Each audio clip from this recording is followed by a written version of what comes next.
Curtin Radio. As promised, Trevor Tough is in the studio. Of course, Outback Graves. Great stories that Trevor brings and shares with us. And hiya, Trev. Hi, good day, Jenny. Good to see you. You're home. You got home last week. We're home safe, yep. Good to see you home safe. Yes. You go over some pretty bumpy roads, don't you? We do, yeah. We did about 3,000 kilometres around the goldfields on this trip. Yeah. Had a great time. It's a bit of adventure as well. Okay, what were the mishaps?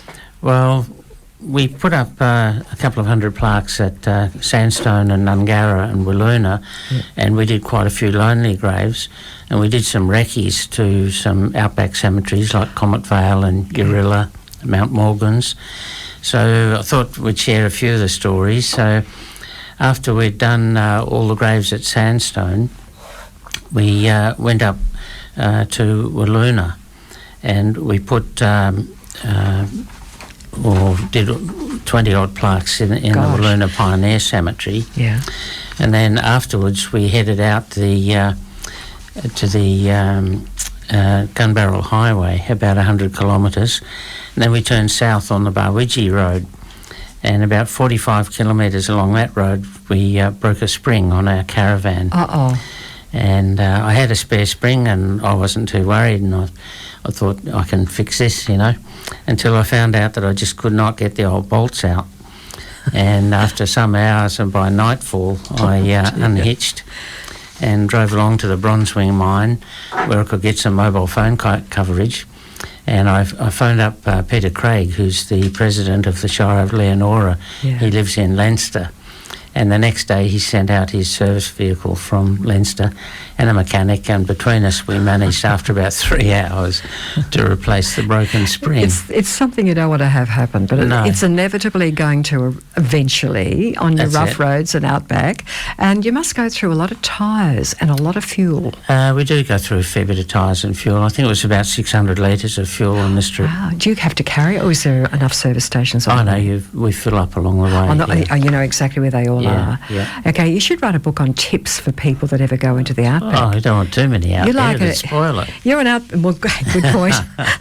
You're like an outback explorer. I was just saying to you earlier, wasn't I, Trev, that it'd be great to do a little doco where we had a crew follow you. Yeah, we have done a couple of 2 or 3 little documentaries, yeah. Oh, I'd love to see more, because everyone's so interested in our own country now, for obvious reasons.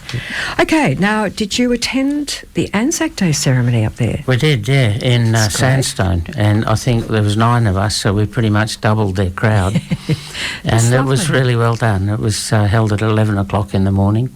That's nice. All the old ladies brought along tea and food and stuff afterwards. That is lovely. It was a bit more disrupted down here. Yes. In Perth, unfortunately. Okay, now you put your 20 graves in the Wiluna Pioneer Cemetery, is that right? That's right, yeah, and we've got some stories that I'll tell you from those as we go along. And one of them is Thomas Patrick Howard, and he's buried in the Wiluna Pioneer Cemetery, and his grave has a headstone. He died aged 31 from blood poisoning on the 12th of April in 1903, and he was a single man born in Nambour in Queensland. So a news report of the time tells us, and I just love the way they write these articles, and it says that Tom Howard, an old resident of the lake, died in the hospital on Sunday night the 12th. He was admitted about a week previous, suffering, as he supposed, from the bite of a spider near the eye. Erysipelas supervened with fatal result, and don't ask me what erysipelas is. No, I'd say it's poisoning, surely. That's the one. I should have looked that up before I came. And the deceased was a single man, though we hear betrothed. He leaves a sorrowing mother to mourn his loss, and the residents of Wiluna condole with her in her bereavement. The funeral took place early on Tuesday morning and was attended by a large number of residents. The deceased was a member of one of the contingents that had left the state for South Africa during the war and returned last year. So Tom Howard had served in and survived the Boer War. Goodness me. It is written beautifully, isn't it? Yes. But he was only 31. Yeah, very young. What about William Stanley? Well, William was a miner who died on the 30th of June 1905 of a cerebral aneurysm, aged 29. He was buried at Mount Morgans in the Shire of Laverton a couple of days later on the 1st of July, and another local report tells us that a death under peculiar and distressing circumstances has just occurred. Mr. William Stanley, who some days ago broke a blood vessel while engaged in a game of cribbage at the Working Men's Club. Must have been a rough game of cribbage, I think. Is cribbage a card game? I think so, yeah. Oh, my goodness, how could you burst a blood vessel? And he was removed to the General Hospital where he has since remained. He expired this morning. The deceased was a native of Ireland and only 29 years of age. He had resided in Mount Morgans for 5 years and done a full share of prospecting and pioneer work. Latterly, however, he had been employed on the Westralia mine. He was esteemed and respected by all who knew him. Another young bloke. Yeah. Yeah. Okay, so, yeah, he must have been very excited during the game. It must have been a pretty intense game of cribbage. Absolutely. Now, some unknown pioneers. Yeah, this is quite an interesting one. In November last year, we marked all the graves at Niagara Cemetery in the Shire of Menzies. And when we'd finished, the Shire President, who was helping us, and he lives on a mining lease close by, he took us to a place which evidently held 3 graves. And it had been fenced off a long time ago, but now the wooden posts are now termite eaten and collapsed, with the remnant fencing wire laying across the graves. We believe these to be very early graves, dating well before 1895, when the first burial was recorded at the established Niagara Cemetery. The details of these graves does not appear to be recorded, so on this trip we placed a plaque which says, "Buried here are 3 unknown pioneers." We've given them a reference number and recorded the GPS position in the hope that one day we might find their stories, or at least learn the name of these pioneers. In that situation, where do you start to try and find out? Mostly old newspaper reports and police records. Right. Look at the date and try and trace it to that being reported. Definitely before 1895. And they would have reported on all of these deaths, would they? The local Pretty papers? much, yeah. Oh, okay, good. But you see, a lot of these blokes were running away, and they were under assumed names. Good point. And they didn't let anyone really know where they were. There's a lot out there like that then. Is it Dugerton or Dugerton? Dugerton. Yeah, Dugerton and Earlston, while we were stuck, Susie and I were stuck on the isolated road with a broken spring, the rest of the team continued on to Earlston and Dugerton to have a bit of a recce, because we'll be marking graves there. And I thought we'd tell you a little bit about some of them buried there. One was a bloke called Rhodey Schwann, and a couple of months ago, in response from your programs, we were contacted by some relatives of Rhodey Schwann with a request to mark his grave at Dugerton, and they would like us to include his story on our website and records. So our research reveals that his name appears in records in various spellings, but we've adopted this version at the direction of his descendants. And he was born at Clare in South Australia, one of 4 children, and not mentioned in any of the records, but according to the family members I've spoken to, he was married, but he abandoned his wife and children to walk alone across the Nullarbor to the Goldfields in WA, which is a fair old walk from Clare in South Australia. And he was one of the early prospectors on the leads in Canowna, as well as one of the first at Burtville. He did a large amount of pioneering in the back blocks, his last trip being to Warburton Ranges with Carr Boyd and party. That was an enormous trip to go up to Warburton Ranges. Goodness. And apparently Rhodey Schwann was of a happy and jovial disposition and splendid company, being capable of relating exceptionally humorous backblock yarns. I'd love to have heard a few of those. Yeah, I'd love to as well. And he died at Dugerton on the 13th of September 1904, aged 37, when, at 4 o'clock in the afternoon, a storm which had been brewing for the previous 2 days culminated in thunder and lightning. Preparations were being made for tea, and Schwann was sitting on his bunk in camp while his mate, J. Barnett, went out to a wood heap to get some wood for the fire. And during Barnett's absence, a vivid flash of lightning struck Schwann, killing him instantly. Charles Cox, a young man whose camp almost adjoins that of Schwann, received a slight shock which threw him off the bunk where he was lying at the time. So that was powerful. Mr. Barnett was a bit lucky. Yeah, my gosh, yes, you're not kidding. Okay, moving on to Daniel Patrick Brosnan. Yes, our team marked the grave of Daniel at Earliston, and he was the son of Hannah and Jeremiah Brosnan, and he died in March 1903, aged just 1 year. Oh dear, yeah. A lot of infants would have died in those days. Yes. Without medical help, yeah. And is it Kirkalocka? That's it, Kirkalocka and Widgie. Wow. And a couple of days before we all met up at Sandstone, Mary and Blue, two of our team, went on their own to place some plaques at Kirkalocka and Widgie, which are between Paynes Find and Mount Magnet. So they're sort of out in the back blocks a bit. Yeah. So here are a couple of stories of those graves. John O'Brien was a miner and prospector who died of natural causes on the 13th of June 1898. He was 66 years old, and he's one of the graves that Blue and Mary marked at Kirkalocka. Did they know to go there? Were you informed that they were there? Yes, we had records there. We have previously done another grave at Kirkalocka. So you've got a record of unmarked graves around WA? Yes. Okay, that's where you find them. Okay. John O'Brien? John was a miner and prospector who died of natural causes on the 13th of June 1898. And we just did that one. Oh, we did that one, sorry. James Frank Hyde was the son of Annie and Frank Hyde, and he's buried at Widgie, having died of diphtheria on the 3rd of June 1921, aged 1 year and 9 months. Very sad. Edmund George Wheelock. Yeah, Edmund was a boundary rider, station hand, drover and labourer at Widgie.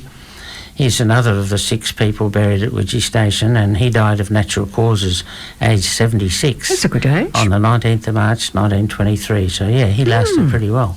Harold Thornton Toomath. Well, this is the last grave that we marked on this trip, and Harold is buried on Bimbidgee Station, which is about 90 kilometres north of Cleary in the northern wheat belt.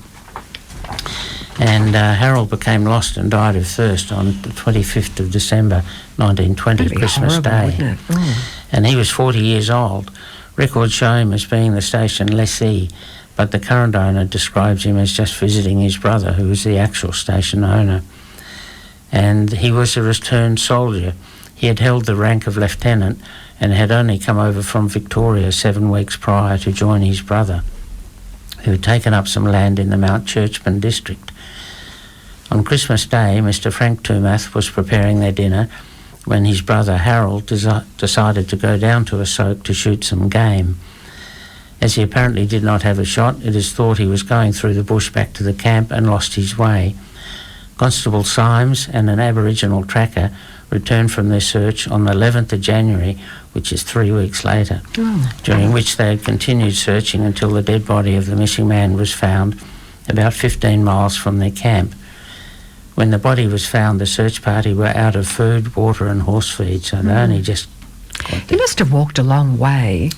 He's actually only about 6 kilometres from the station. Still a fair walk, though, for him to go where he was planning to go. And the current owner took us out to the grave and from the homestead, and it's situated on the edge of an enormous dry salt lake. And there's no hills or features around which might have helped him navigate back to the station homestead. It is very harsh country where becoming lost or dying of thirst is still not difficult even these days. And when you stand on the shore of a salt lake, they all look the same. You can't get any direction from them. That's very, very true. But it seems a shame that he survived World War One to perish out there. It must have been awful. Well, all of them, the way they perished is a hell of a story there, isn't there? That's incredible. Now, what about Marble Bar? Are you going up that way? We are, yes. We're going up to Marble Bar in July, August, and we're looking for some graves. There's 2 little cemeteries at Warrawoona, and we're going looking for those. It's a bit of a fun trip. Really. I've got a friend whose grandparents had the Marble Bar Hotel. That's right, yeah. So he's very keen to find out what happened to a few people up that way. Yes. Gosh, it'll be hot up there. It'll be nice. This time of the year? Yeah. Okay. Yeah, but you can imagine living through a summer. 46 to 50. Easy. Yeah. And they would have no way air conditioning or fans in those days. No. Outbackgraves.org. That's the one. If people wish to go to your website, is that right? Well, we're getting people contact us. I spoke today with the people on Indy Station, and the graves of the 2 original pioneer owners are there. Yeah.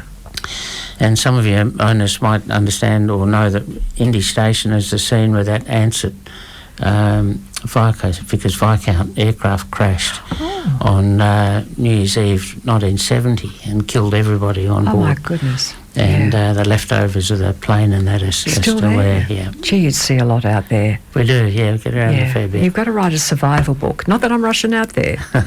Don't get me wrong. It's a bit far from You really have to be prepared. Subiaco. Ever since Wolf Creek, you wouldn't get me past Midland.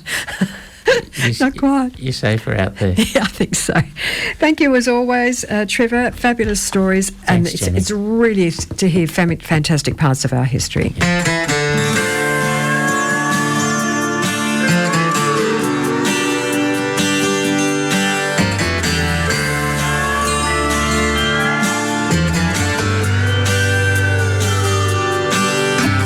Beneath red soil and spinifex, down winding western trails, lie many untold stories in unmarked outback graves.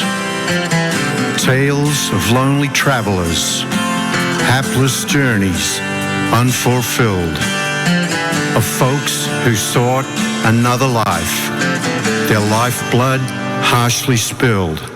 Some had died from natural causes, bad weather, despair and thirst. Some from misadventures or circumstances worse. They were pioneers of this country, people young and old, from different lands and cultures, best efforts not resolved. Now their graves have gone unnoticed and the stories left unheard, till these modern day explorers spread their word about the people of this country, how they lived and how they died, to mark their final resting place where others may have cried.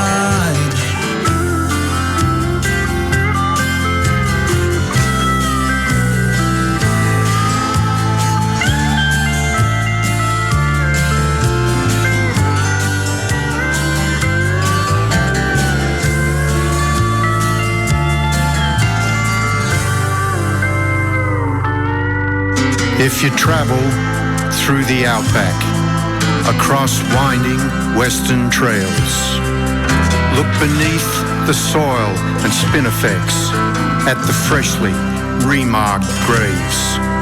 It is there you'll find the stories of the pioneers of old, of their struggles and their fortunes, no longer left untold. Now their graves have been noticed and their stories have been heard. These modern day explorers have spread their word about the people of our country, how they lived and how they died, to mark the final resting place where others may have cried. They've marked the final resting place where others may have cried. Beneath red soil and spinifex, along winding western trails, lie rich and vibrant stories, marked by friends of outback graves.